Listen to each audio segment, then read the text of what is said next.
You've made more money this year than you did last year. So why do you still feel broke? Not, I can't pay the rent broke. More like, why does this number never feel like enough broke? You got the raise. You landed the client. You finally hit the income you were convinced would change everything. And then, 2 weeks later, it was just your normal life again. The relief faded almost as quickly as the paycheck arrived. Here's what nobody tells you. That isn't a maths problem. It isn't a budgeting problem either. It's a brain problem. And it has a name. Back in the 1970s, researchers studying lottery winners discovered something that didn't seem to make sense. People who suddenly won life-changing amounts of money, the kind of money that could wipe out every financial worry overnight, weren't much happier a year later. Some were actually less happy than they had been before. Their bank accounts changed.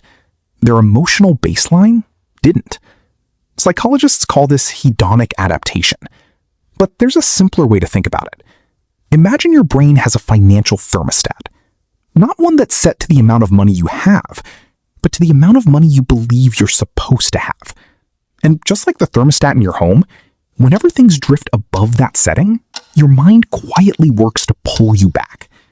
You don't wake up and decide to sabotage your raise. It doesn't feel like self-sabotage at all.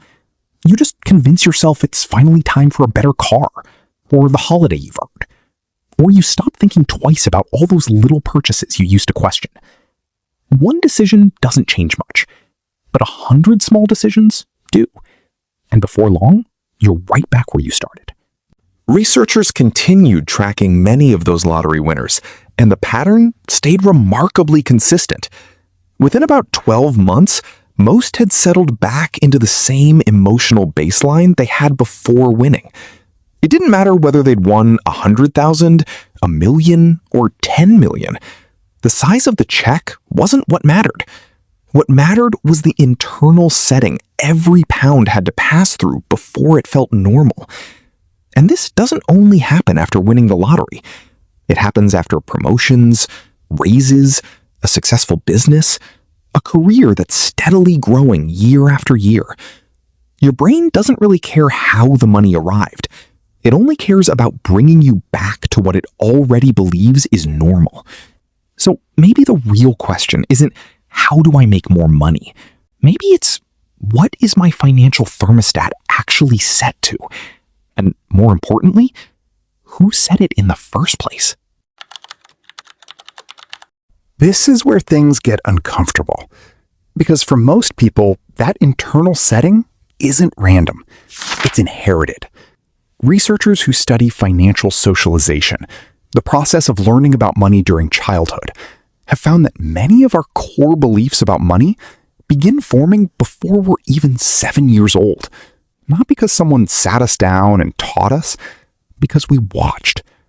We watched how our parents reacted to bills, how they spoke about wealthy people, whether money created stress, arguments, or complete silence.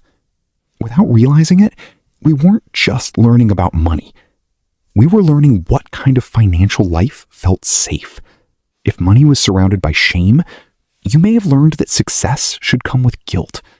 If wealth seemed to change people, you may have learned that earning more means becoming someone you don't want to be. That's when income quietly becomes identity. Making more money no longer feels like a financial decision. It feels like becoming a different person. And when those two things collide, identity usually wins. You can see it everywhere. The freelancer who confidently negotiates on behalf of a client, but freezes when it's time to quote their own rate.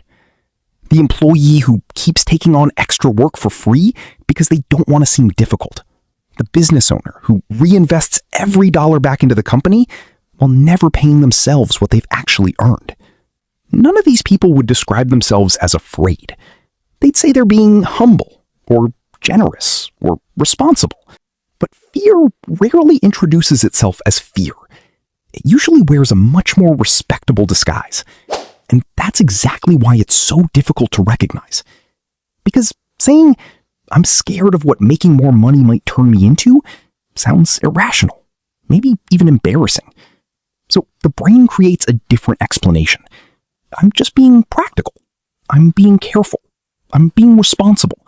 Those stories feel far more comfortable than admitting you're protecting an identity you never consciously chose. There's another force at work here. It's a little stranger, and almost nobody talks about it. It's the fear of being seen. Researchers who studied self-sabotage after major financial breakthroughs, unexpected inheritances, business windfalls, or surprise promotions noticed the same pattern again and again. People weren't really afraid of losing the money. They were afraid of what having that money would say about them. Because more money doesn't just change your bank balance, it changes how visible you become. And with more visibility comes more judgment, more expectations, more attention. So your brain does something that's both clever and deeply self-defeating. It tries to protect you from being seen by keeping you small. You underprice your work. You stop asking for the raise after hearing "not yet" a few times. You quote a lower price to the client, who probably would have paid more without hesitation. In the moment, none of this feels like fear. It feels like you're just being realistic. But if you pay attention, you'll notice the pattern. It almost always shows up right before a new milestone. The first time your income is about to reach a level nobody in your family ever reached. The first time your rate is about to exceed what your mentor charges. The first time you're about to earn more than one of your parents ever did. The number itself isn't what feels dangerous. It's becoming the person who crossed that line. And crossing it quietly, without anyone noticing, somehow feels much safer than crossing it where everyone can see. That's why so many people are perfectly comfortable building wealth they can hide. A growing pension, an investment account that's quietly increasing in value, a property that's appreciating over time. But the moment wealth becomes visible, everything changes. A pay rise your colleagues will hear about. A rate increase your client will see on the invoice. A successful launch that suddenly makes your income impossible to hide. The money is exactly the same. What's different is the exposure. And more often than not, that's what your nervous system is reacting to. Not the money itself, but what that money makes visible. Think of two people who started in almost identical jobs. They earned roughly the same income, had similar skills, and worked in similar markets. But there was one important difference. Early in one person's career, something shifted. Maybe it was an encouraging mentor, a breakthrough client, or one experience that proved earning more didn't cost them their relationships, their identity, or the respect of the people around them. Their financial thermostat quietly reset. Within a few years, their income climbed past six figures, and it stayed there. Not because they kept working harder, but because that level of income had become normal to them. The other person followed a very different path. Every time their income approached a certain number, something happened. A slow season, a surprisingly expensive purchase that somehow felt necessary, a client they decided to undercharge just this once. Individually, none of those decisions seemed significant, but together, they kept pulling their income back to exactly the same place, year after year, for more than a decade. The opportunities were there, the skills were there, the market was there. The difference wasn't talent. It was the thermostat. What separated these two people wasn't a better strategy. It was one early experience that gave one of them permission to believe a bigger number was safe. They didn't just understand it intellectually, they experienced it. The other person never got that proof. So every time their income started climbing, some quiet part of their mind pulled it back down.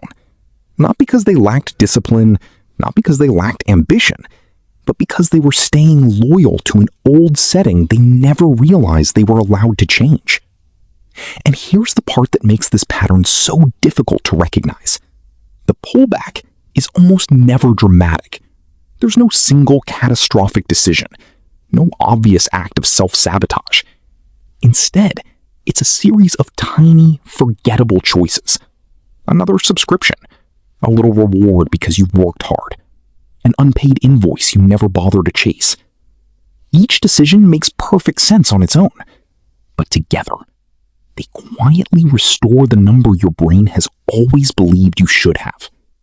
That's why it almost never feels like self-sabotage. It just feels like life. So here's the uncomfortable truth, and at the same time, the most hopeful one. The ceiling on your income was never a law.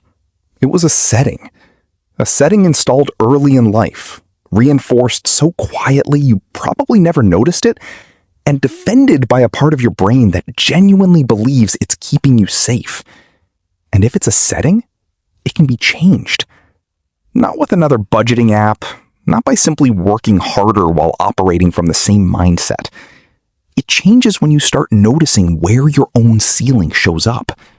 The moment you undercharge, the moment you decide not to ask for the raise, the moment you talk yourself out of an opportunity because earning more suddenly feels uncomfortable instead of exciting. Those moments aren't character flaws. They're data. Each one reveals exactly where your financial thermostat is currently set. And unlike a law, a thermostat is designed to be adjusted. The change won't happen overnight because the ceiling wasn't built overnight either. It was built quietly, repeatedly, one experience at a time. And it gets rewritten the very same way, one small piece of evidence at a time. One experience that proves earning more doesn't change who you are. One moment that teaches your brain a bigger number isn't something to fear. It's simply your new normal. That number you've been chasing, the one you keep reaching only to drift away from again, was never really about the money. Start there. Because once you can finally see the ceiling, it stops being invisible. And that's the moment you can begin to raise it.